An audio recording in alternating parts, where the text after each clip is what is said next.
Hello, तर आपण बनवणार आहोत सँडविच. मी दुपारीच याची तयारी करून ठेवली होती. मला दुपारी खायचं ते, पण नाही जमलं तर आता खाते.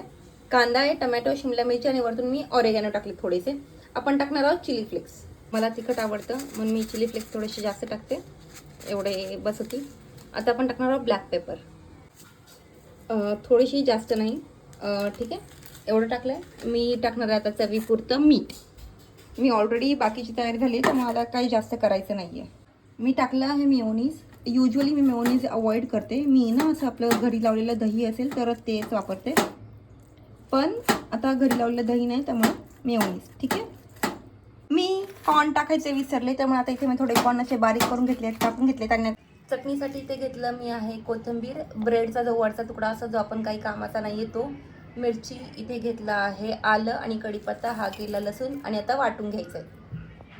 ब्रेडचे साईड कापले आहेत कारण का मला ते खायला अजिबात आवडत नाही, आणि मी चटणी टाकून घेतली. आता मी ती स्प्रेड करणार आणि मग आपलं हे मस्तपैकी सारण त्याच्यामध्ये भरणार. ब्रेडचे 4 स्लाइस बघून वाटलं असं नाही एवढे खाणारे नाही, तर मी दोन्ही साईडनी चटणी लावते.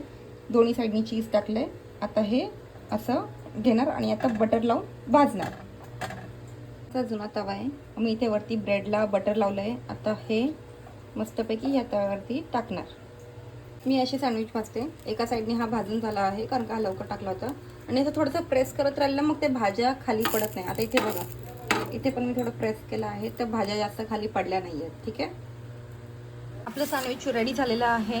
हे आहे सँडविच मी बनवलेली हिरवी चटणी, केचप आणि नाचोज. मला नाचोज सँडविच बरोबर खूप आवडतात. युजली वेफर्स असतात पण मला नाचोज आवडतात. बघूया कसे झाले आहेत. एक नंबर, एक नंबर.